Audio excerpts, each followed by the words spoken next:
बांग्लादेश में अल्पसंख्यक हिंदू समुदाय के खिलाफ हिंसा की घटनाएं लगातार बढ़ती ही जा रही हैं। अब बांग्लादेश के नरसिंदी में एक किराना व्यापारी मणि चक्रवर्ती की बदमाशों ने हत्या कर दी। ये घटना सोमवार रात 8 बजे की बताई जा रही है। मणि चक्रवर्ती अपनी दुकान पर बैठे थे, इतने में कुछ हमलावर आए और धारदार हथियार से उन्हें घायल कर भाग गए। अस्पताल जाते वक्त उन्होंने दम तोड़ दिया। अब इस घटना के बाद भारत में राजनीति शुरू हो गई है। विपक्षी नेता घटना की निंदा कर रहे हैं। नहीं, देखिए, ये बहुत भयानक खबर है। कहीं भी किसी भी देश में मानवता पर इस तरीके से अत्याचार हो, उसका हम लोगों को विरोध करना चाहिए, और खासकर अल्पसंख्यक वर्गों का, क्योंकि अल्पसंख्यक वर्ग दुनिया में कई जगहों पे जब देखा गया है कि बहुसंख्यक वर्ग जो है अपना एक वर्चस्व काम करने के लिए हिंसा का इस्तेमाल करता है, तो उसकी भर्त्सना करनी चाहिए, उसके खिलाफ बात करनी चाहिए। मैं आशा करूंगा कि बांग्लादेश सरकार से हमारी सरकार बात करेगी, उन पर प्रभाव डालेगी।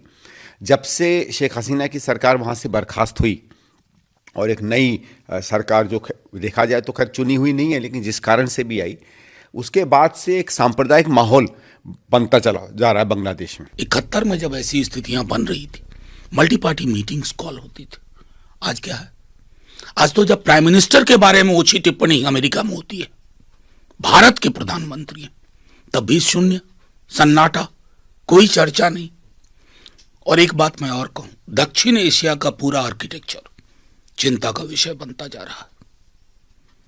हम सारे मुल्क अपना रिपोर्ट कार्ड देखने में असमर्थ, हम कैसा व्यवहार कर रहे हैं। जबकि एनडीए नेता भी बांग्लादेशी सरकार पर हमलावर हैं और भारत सरकार से बांग्लादेश में हिंदुओं की सुरक्षा के लिए उचित प्रबंध करने की मांग कर रहे हैं।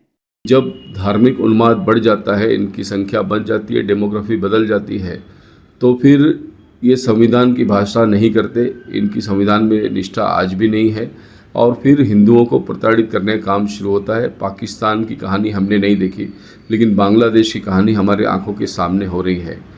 वैसे तो बांग्लादेश की औकात नहीं होनी चाहिए कि हिंदुओं को प्रताड़ित करे, लेकिन जब इस्लाम बढ़ जाता है तो इस प्रकार की घटनाएं को अंजाम देना आम बात हो जाती है।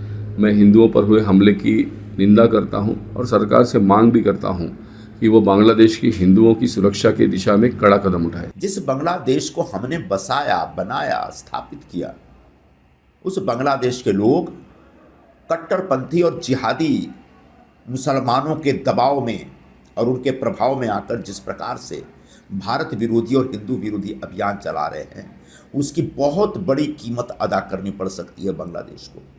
मैं बांग्लादेश की सरकार से गुजारिश करूंगा कि जितना जल्दी हो अपने देश के कट्टरपंथी और जिहादी संगठनों के ऊपर नियंत्रण स्थापित करें, और अगर इन पर नियंत्रण स्थापित नहीं कर पाएंगे तो आने वाले दिनों में भारत सरकार को दखलंदाजी करनी पड़ेगी, जो कि शायद आपको अच्छा नहीं लगेगा।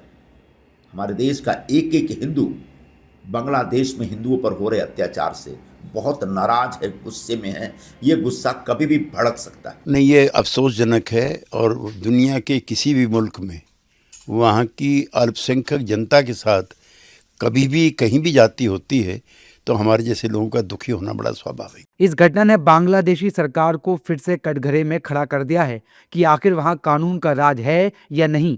कैसे कोई भी आकर किसी की जान ले रहा है, आखिर कैसे आए दिन हिंदुओं की हत्याएं की जा रही हैं। बहरहाल इन घटनाओं को लेकर भारत में विरोध प्रदर्शन भी जारी हैं।